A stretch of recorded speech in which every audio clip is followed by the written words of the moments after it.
स्वागत है फिर से मेरे सभी प्यारे विद्यार्थियों का अपने YouTube चैनल भारतीय पाठशाला। मैं फिर से हाजिर हूँ आपके लिए एक नई कक्षा जिसमें छंद के विभिन्न प्रकरण और एक छंद का विभिन्न उदाहरण।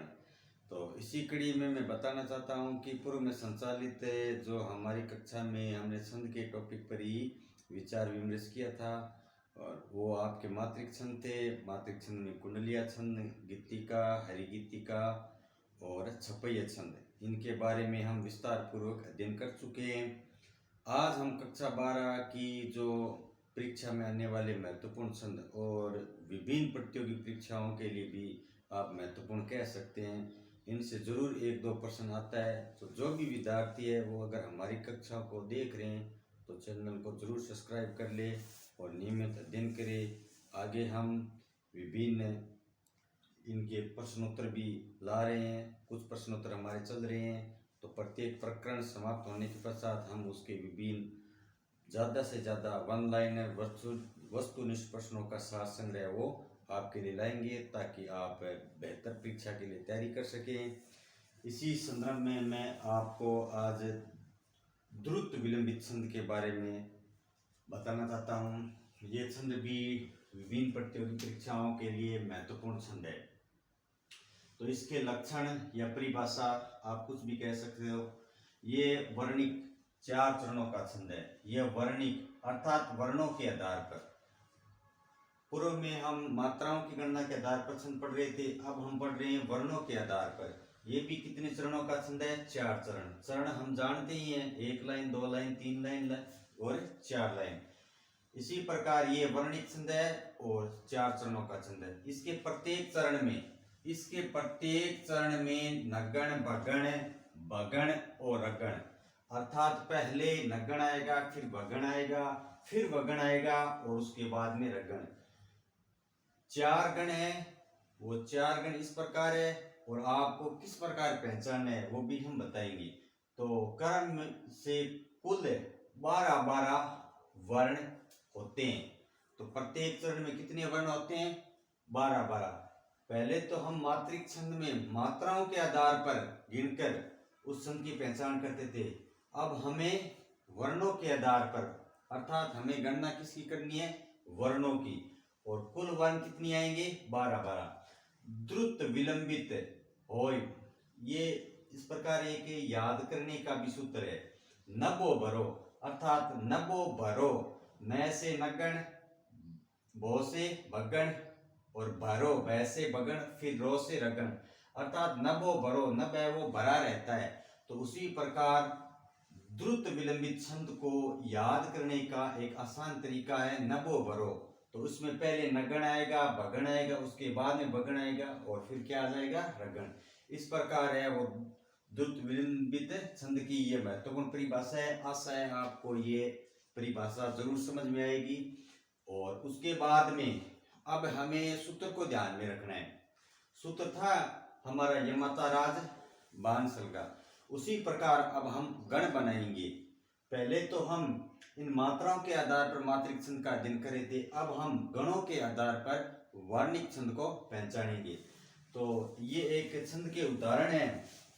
इन उदाहरणों के माध्यम से हम जानते हैं, दिवस का अवसान समीप था। दिवस का अवसान समीप था, गगन था कुछ लोहित हो चला, अर्थात गगन लाल रंग का हो चला था। तरुशिका पर थी अब राजती, कमलनी कुल वल्लभ की प्रभास। तो इस प्रकार बहुत ही अच्छे छंद की और वर्णों के आधार पर इसकी रचना की गई है। अब हम जानते हैं इस छंद में कितने वर्ण हैं और गण, और 3 वर्णों से एक गण का क्या होता है? निर्माण होता है। तो 3 वर्णों से गण का निर्माण होता है। गण, ये बात हमने पूर्व में संचालित कक्षाओं में इनके बारे में अध्ययन कर चुके हैं, तो आपको ये बात ध्यान में रखनी है। अब हम सीधे ही देख लेते हैं मात्राओं के आधार पर लघु और गुरु, इनका भी हम अध्ययन कर चुके हैं। तो हमने सीधे से पहले ही यहाँ पर बना के रख लिया और उस प्रकार हम बाद में अपने इस सूत्र में रख देंगे। तो उसके बाद में हम गण को भी आसानी से पहचान लेंगे। दिवस है, दी लघु, व लघु, से लघु, का गुरु, ए लघु, व लघु। इस प्रकार तीन वर्णों का एक दो तीन, तीन वर्णों का एक गण हो गया, तीन वर्णों का एक गण हो गया। सा गुरु, ने लघु, से लघु, तो यहाँ पर तीन वर्णों का एक गण हो गया। मीप था समीप, अब ये इसमें तीन वर्ण गिने गए तो आगे वाला आगे में गिना जाएगा, तो ये गुरु लघु गुरु। इस प्रकार एक गण, दो गण, तीन गण और चार गण, चार गण आगे। तो चार गण अब हम जानते हैं लघु लघु, गुरु लघु लघु, गुरु लघु लघु, गुरु लघु और गुरु, इस प्रकार आया। तो इस प्रकार हम छंद के सूत्र के माध्यम से देखेंगे। छंद के सूत्र में तीन लघु किस में आते हैं, तो तीन लघु यहां पर भी नहीं आ रहे, एक बार हम इसको देख लेते हैं। तो तीन लघु, न, से, ल, ये तीनों कहां पर आ रहे हैं, लघु में आ रहे हैं। इसलिए ये कौन सा छंद गण हो गया, नगण।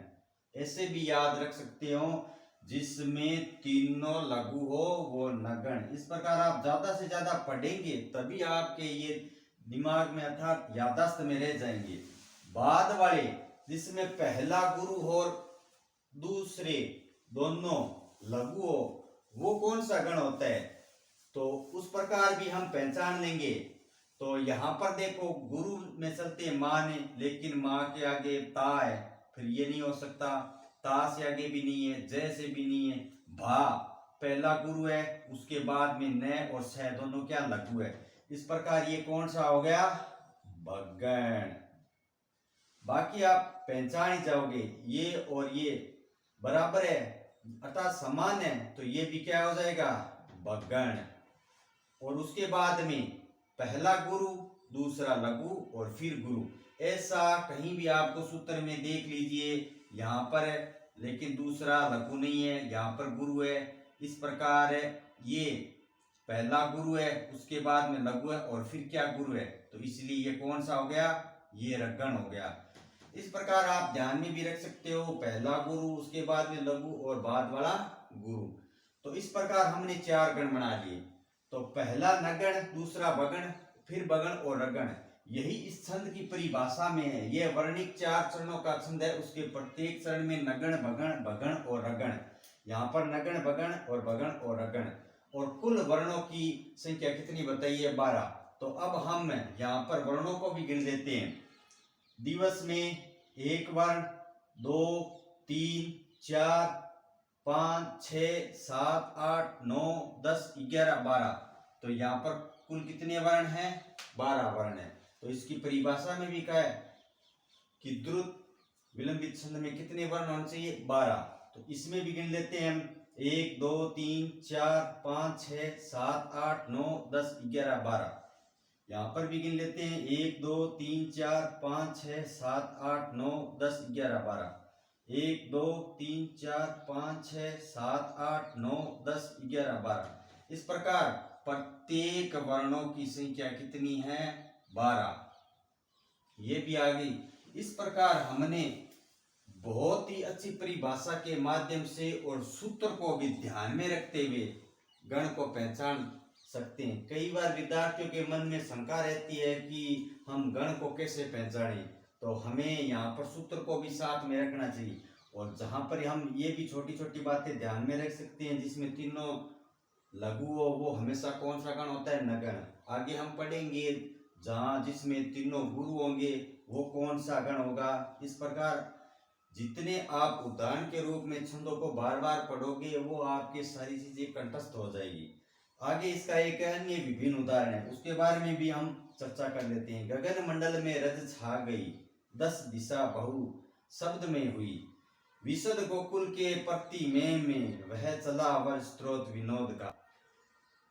तो ये भी क्या है, वर्णिक छंद है। वर्णिक छंद में हमने देख लिया लघु लघु, तीनों लघु है, तो ये कौन सा छंद हो गया, जिसमें तीनों लघु वो हमेशा कौन सा होता है, नगण है। अर्थात ये नगण्य है, क्यों, तीनों लघु है। फिर पहला गुरु और दूसरा लघु, भगण है। ऊपर वाले में हमने अध्ययन कर चुके हैं। उसी के बाद में ये समान है, बराबर है, तो ये भी भगण हो जाएगा। उसके बाद में पहला गुरु, अगला लघु, फिर गुरु, तो ये किसकी विशेषता है? ये रगण की है। तो इस प्रकार कुल वर्ण गिनते हैं इसमें भी, 1 2 3 4 5 6 7 8 9 10 11 12, तो कुल कितने वर्ण हैं?